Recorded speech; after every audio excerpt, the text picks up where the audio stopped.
Hey, wait, is this thing on? Oh, it is.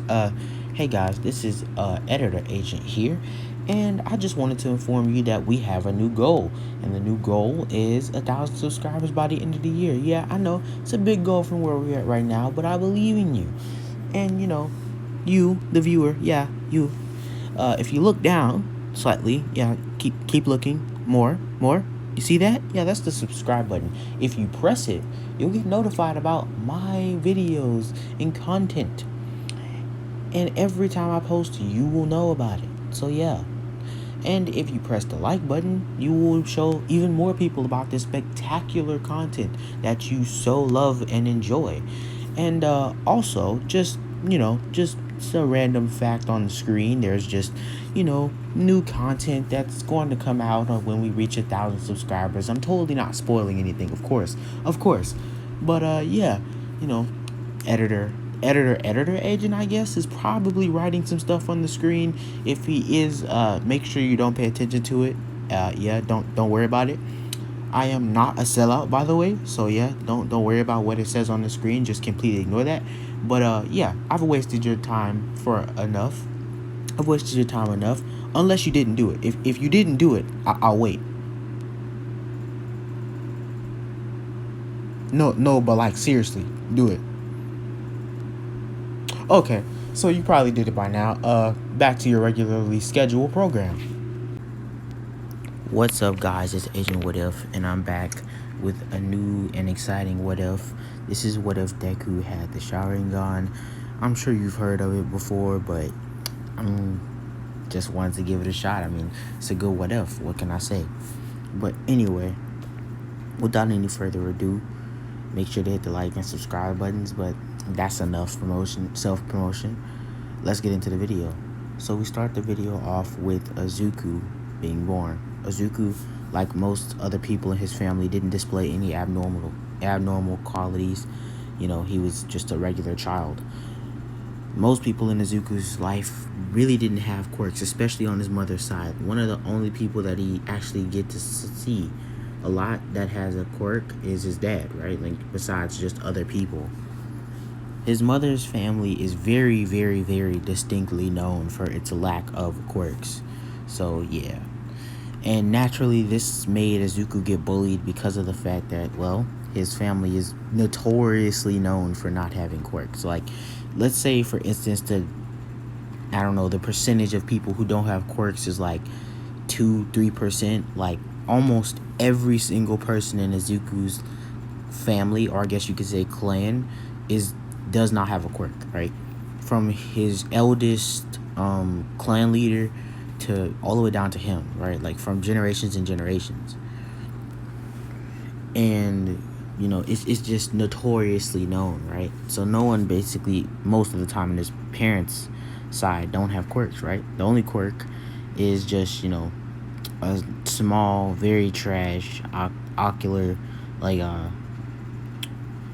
quirk, I guess you could say. But that's very rare, and only one other person had it, and it was Izuku's grandma, but she's dead now. So yeah, when Izuku turned around 4 years old, nobody really held their breath, right? Because Izuku was from this clan, and yeah, they weren't really expecting much from him. When Izuku finally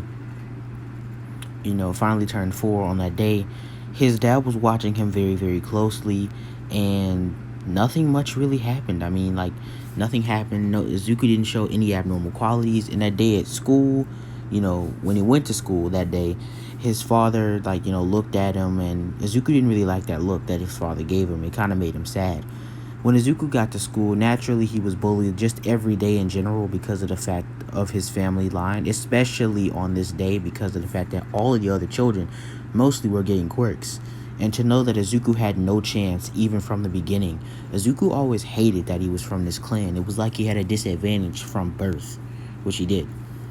This actually caused Bakugo to act differently than in canon. Seeing that Izuku was like so heavily bullied and pitied and stuff, he actually became friends with Izuku because Izuku kind of was a downer. He was always by himself, and Izuku would never really back down to them, but he was smart, right? Azuku understood that he couldn't defeat these children because there were multiple groups of them and they had quirks, and he was smart, but he was never yielding, right? And Bakugo respected that in him, even as a 4-year-old. So he became quick friends with him. And Bakugo began to show Azuku his quirk, and Bakugo didn't stop because he realized that that was kind of, insensitive, seeing as Azuku hadn't gotten one. Azuku went home, and over the next couple of days, his parents started fighting quite a bit, right? Like, Inko and Hasashi just were having it out, all in the house, all day, all the time. When Azuku actually opened the door, he almost got hit in the face by a glass that Inko had tried to throw at Hasashi, and then she immediately started crying with tears in her eyes, and she ran over to Azuku and got on her knees and hugged him. Hasashi then made a dangerous comment, telling her, "What are you doing anyway, hugging that child?" And Azuku then looked at his father and he asked his dad why he said it that way. And Hasashi then began to say something but then stopped. And Inko began to look at Hasashi very, very angrily because of the fact that, he was acting like this. Hasashi was getting more and more distant from his son, and she was starting to see it. Hasashi even went so far as to stop calling Azuku by his name and just call him boy. And yeah, it was not like the Kratos and Atreus type bond. It was more like the middle game bond that they had. It was just boy. So yeah. With this, Inko became increasingly angry at Hasashi and kept on lashing out at him, yelling and screaming, which just caused Azuku to be sad, thinking that he was the cause of this because he was always at the center of it, right? One day, Hasashi basically asked her why he even married her. The only reason he agreed to get into the marriage was simply because that her family had very good political power. They essentially make up for their lack of quirks and ability strength with politics and money and stuff like that. They're a very rich family. Azuku was not poor at all, right? His family is very high class, and they know a lot of people and have good connections, and typically have some of the best fighters in general, ever, right? So in the terms of physical martial artists, Aizawa was actually trained by one of the masters of this clan, right? So yeah, they're pretty well known for their fighting ability, but people typically pity them because they don't have quirks, and they always say that fighting skill doesn't matter. If someone has a quirk, you instantly lose, right? So yeah, Azuku, hearing these all the time and being at the center of these, always began to cry because it made him feel so sad because his parents were always fighting. One day, Hasashi had finally decided that he had enough. He went in his room, in him and Inko's room, started packing a bag. Inko came to the door with her arms crossed, saying, "What are you doing?" And Hasashi said, "You know what I'm doing. I'm leaving this family. I'm leaving that thing in the room." And she began to walk up to Hasashi, and she looked at him in the face, and she said, "I don't care if you don't value our son, but you will not call him names in this house."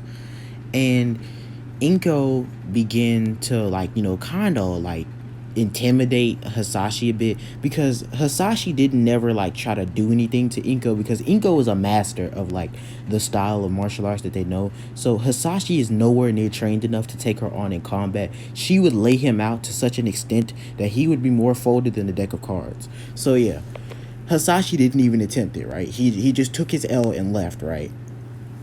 Izuku began to walk out of his door and started crying. Inko went over to him and said, don't worry," and started grabbing his face, and ruffling his hair and wiping away his tears, because she basically said that good for nothing wasn't worth anything anyway. At least I finally don't have to be stuck with him. And then Izuku began to cry because he said, "Mom, why are you talking about Dad that way?" And she begins to laugh, and she says, "So loyal, Izuku, even to a fault. That's one of the things I love about you. But we'll be okay, I promise." Izuku began to cry harder and harder as she continued to pat his back and telling him to just let it out. Izuku's eyes then began to change form, and there was actually a sound that was released right on Inko's ear, right? Just a sound. Kind of like a very, very sharp sword unsheathing type thing. And Inko immediately got she immediately just jumped back and she was like, "Wait, Izuku, open your eyes," because Izuku was rubbing his eyes with them closed, and he opened them and they looked normal. And she said, "Oh, never mind, sorry, but come downstairs for dinner. I'll get dinner ready." She began to remember that her mother used to always have that sound happen before her eyes changed. That's what made her one of the best martial artists in their clan. Azuku began to go downstairs and they ate. She began to look at him though, noticing that he really didn't look too all that different, but she knew what this came with. This came with an attitude switch. Typically, when those people in her clan, the only one being her mother's attitude changed the moment she got she got the sharingan basically. But she was looking for this in Izuku, but it didn't happen because Izuku always wanted to be a hero. So yeah. Long story short, we skip 6 years later.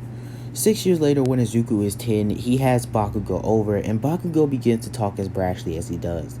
He begins to tell Izuku that Izuku is definitely going to get the quirk one day, and it's just a matter of time. There are plenty of people who are late bloomers. Izuku then begins to tell Bakugo not to get his hopes up because the world doesn't always work with a fairy tale ending, okay? Not everyone gets a happy ending in this world. Some people just have it and some people just don't.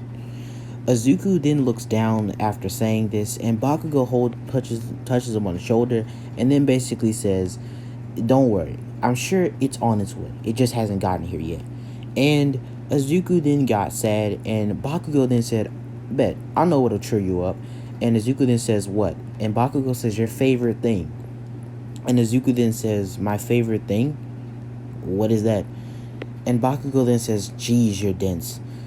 I'm saying, do you want to go spar? You always love fighting. Isn't that why you learned all of the martial arts from your mom?" And Izuku then says, "Yeah, right. That is my favorite thing. I was just caught up in a moment, my bad. But why do you want to spar me?" And Bakugo then says, "To see where I am at compared to you. Jesus, English is hard." Anyway, Izuku basically beat Bakugo quite a bit in just like non-core combat because of the fact that, he's a master of the style. He basically decimates him on the regular. Izuku basically got in his stance because they were in the training room, and he asked Bakugo if he really wanted to do this. Bakugo then said, "Yeah, but with a twist. I'm going to use my quirk." And Izuku then says, "Okay, fine by me." And Bakugo then says, "Okay." Bakugo rushes at him using his quirk and throws a kick. Izuku dodges it and tries to grab his leg to slam him down, but he uses his quirk to fly off the ground. Now, Izuku is dangling by his leg, and Bakugo uses his spin to actually slam Izuku into the wall. Izuku slides down to the floor, gets up, and puts his guard up once more. Bakugo rushes at him again, but Izuku rolls out of the way. He then looks back at Bakugo, who is now running at him, throwing a punch. Izuku ducks it, grabs him, and flips him over his shoulder. He begins to start wailing on Bakugo, but Bakugo has his guard up. Izuku then gets thrown off of Bakugo because of Bakugo getting up so suddenly. Izuku gets back in his stance and says, "It seems I'm still comparable even with you using your quirk." And Bakugo then says, "We'll see about that. I've been taking it easy on you this whole time." And Izuku then says, "But why? Didn't I tell you not to do that? I hate it when people take pity on me." And Izuku then says, "I'm ready. I can beat you with your quirk. It's not like I'm weak or anything." Bakugo then says, "Prove it." And he starts using his quirk at full capacity, zooming past Izuku. And he actually kicks him in the back. Then he sweeps the leg. And after he sweeps the leg while Izuku was falling, he grabbed his head and bashed his head into his knee. Izuku then is just basically dazed. Bakugo grabs the arm, throws him over his shoulder, and then begins to twist. And Bakugo then says, "Do you surrender?" Izuku then says, "I don't." And Bakugo then says, "Surrender or this arm is gone." And Izuku then says, "I won't yield. I won't yield to anybody. Not anybody like you." And Izuku then says, "That's enough. I'm tired of playing games with you." Izuku then throws him basically over and reverses the arm lock because, he was holding back as well.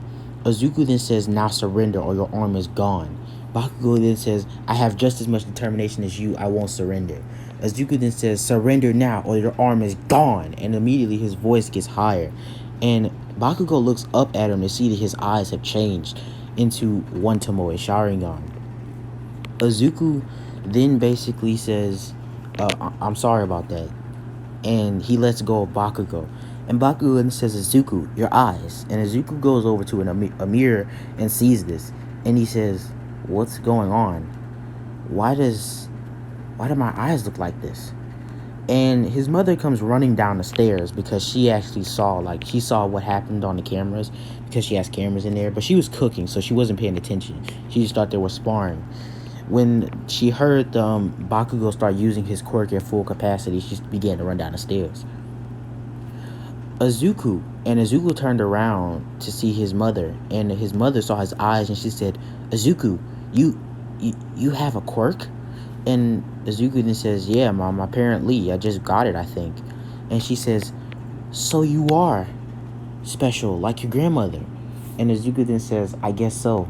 But how do I use it?" And she says, "Quickly, turn them off." And Izuku says, "Why?" But before he can finish, he begins to faint to the ground. And then she says, "That's why." Izuku wakes up in one of the medical bed in the facility, which is basically their house. They have a medical bay area, like a full hospital. So yeah. Izuku basically wakes up and says, "My head, what's going on?" And Izuku's eyes are active again. And she says, "Izuku, turn them off." And he says, "My eyes? How do I do that?" And she says, "Concentrate on one of the things that you like most in this world." And immediately Izuku begins to start thinking of his favorite food, and his eyes disappear. She then says, "What was it?" And Izuku says nothing. She begins to tell him how his grandmother's quirk worked and what it could do. And Izuku basically told her, "Wait, so I can do all of those?" And she says, "In theory, at least." Izuku then says, "Well, I'll begin training now." And she then tells Izuku that, "Nah, you can't begin training. Your training will begin tomorrow, after you've gotten a full day of rest. And if I find that you've gotten out of bed before tomorrow, you will have to wait another day. You understand me? And also, me and the council have agreed you will be reaching Dragon Rank 2 tomorrow, so your training and physical capabilities will also be improving greatly."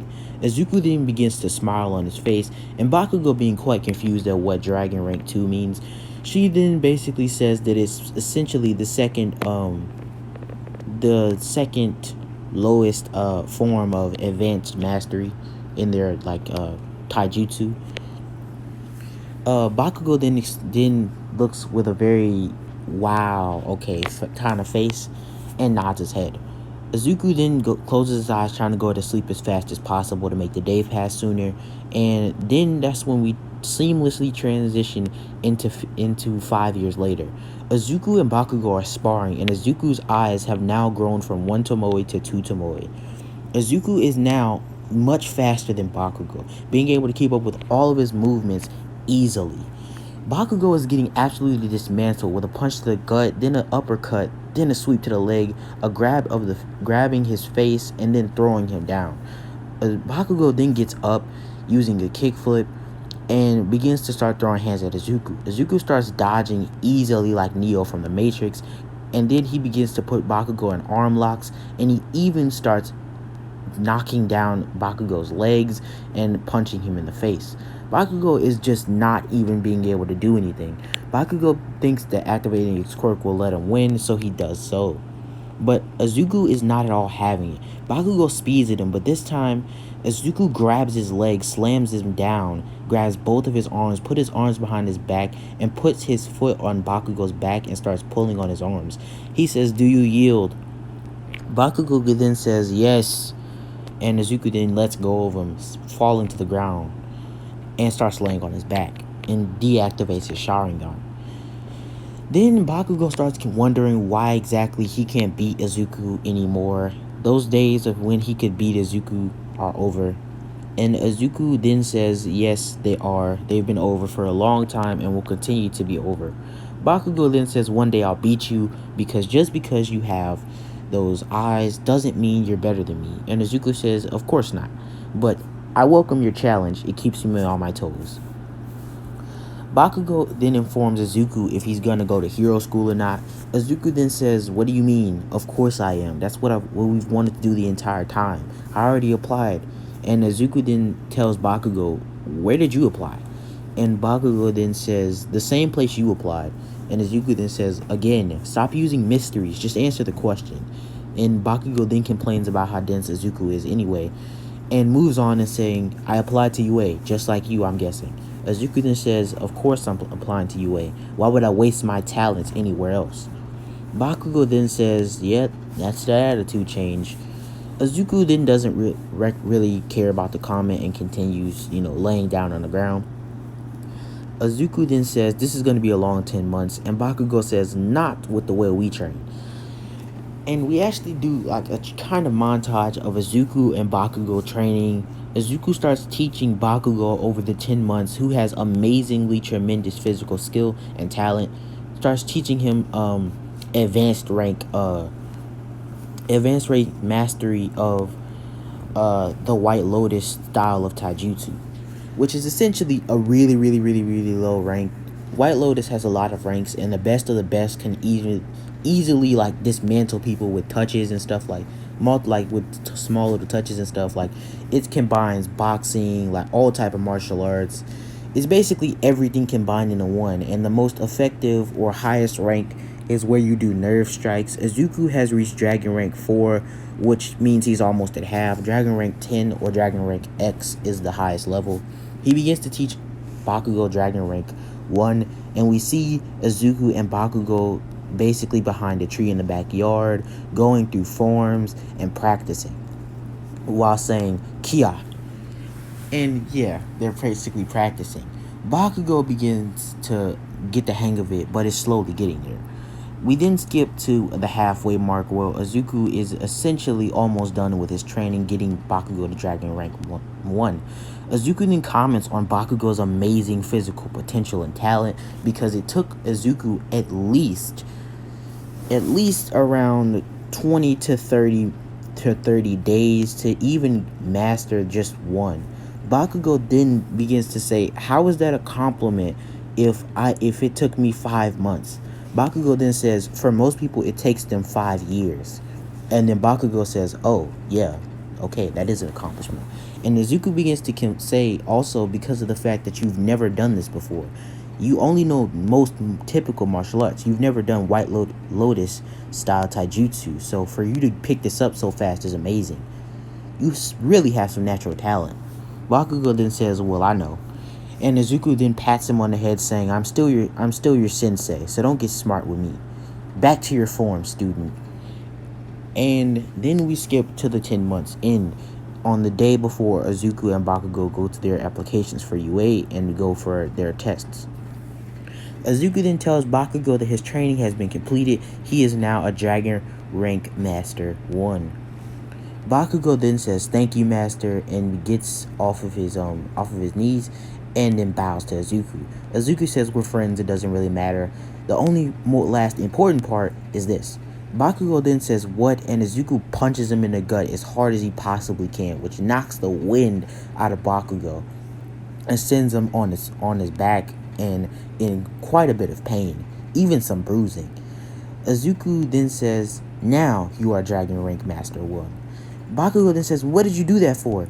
And Izuku then basically says that there's a tradition in my family. When a person masters another rank of the White Lotus style of taijutsu, they essentially are given one final test. It's to see if they can dodge, deflect, or catch, or just, not get hit, or just take a punch from their master, right?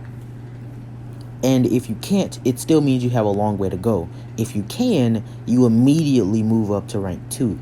You don't immediately move up to rank 2, but you begin your training for rank 2. Because typically there's a lot of in-between time with moving through ranks, so yeah. Izuku then recalls on his life history getting decked many times by his mother, and still having quite a long way to go. Because Izuku at this point is only Dragon Master rank 8. So he's almost there, but he's still not there yet.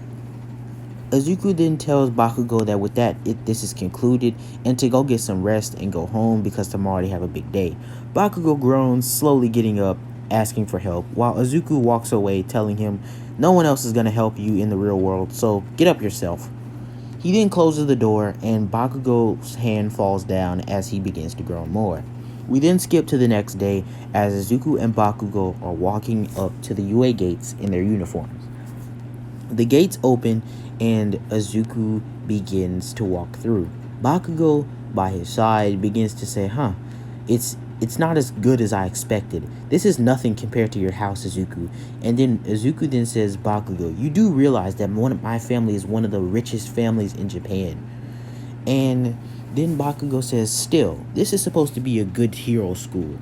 Is it gonna be good if it's this bad? They must be poor. Bakugo then immediately starts thinking about the comparison between Izuku's house and the UA school. Izuku's house is like ginormous, right? He has a whole hospital and a middle section that's just for them living, and it's just massive. It is just massive, bro. Like, it's just ridiculously big for no reason. It has no practical purpose besides being aesthetically pleasing. So yeah. Izuku then walks up, and everyone starts looking at him, knowing who he is because of his clan. Yeah, so Izuku's kind of a big shot. Then we actually skip to when Izuku is doing his tests. When Izuku is doing his tests, he actually passes within around 5 to 10 minutes of the test starting, and Izuku puts his pen down, and Izuku raises his hand and asks the teacher if he can go use the bathroom. The teacher then says, you will not get your time back, and Izuku says, I'm already done. Bakugo then groans, saying, of course you're done, and everyone else starts looking at Izuku while he has his hands in his pocket, walking down the stairs, going to the bathroom. Then we actually skip to the practical exam. At the practical exam, Izuku begins, right, on President Mike's, call. Izuku runs off faster than anybody, being at the physical cap for potential on, human ability. He's at least Olympic level athlete, so yeah. He's actually competed in multiple Olympic tournaments himself because, he's just that good. Anyway, Izuku dashes off faster than everybody else except for Ida. Ida, noticing how fast he is, says, is he really quirkless?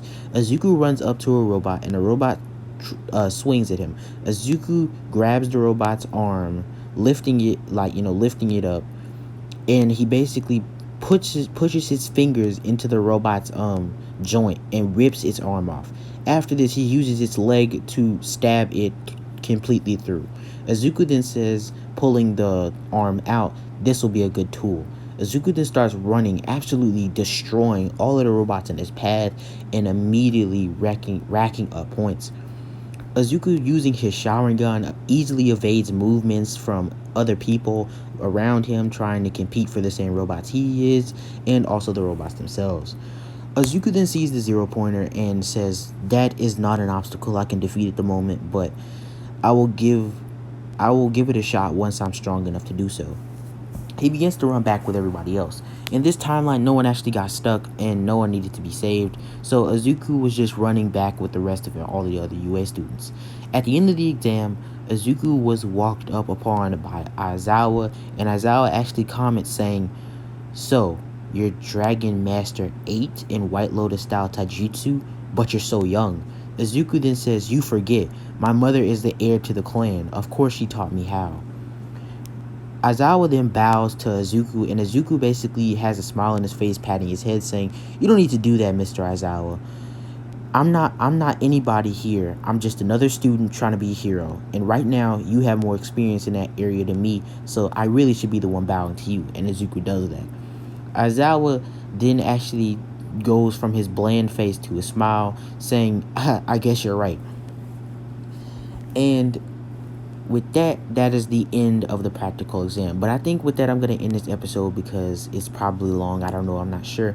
If it is, long, then I'll just leave it the way it is, right? I'll end it off. But whatever. Anyway, if you guys enjoyed this video, leave a like, subscribe, all of that stuff. If you really like me or whatever, you can click the subscription button and the notification bell while I said that multiple times. I am such a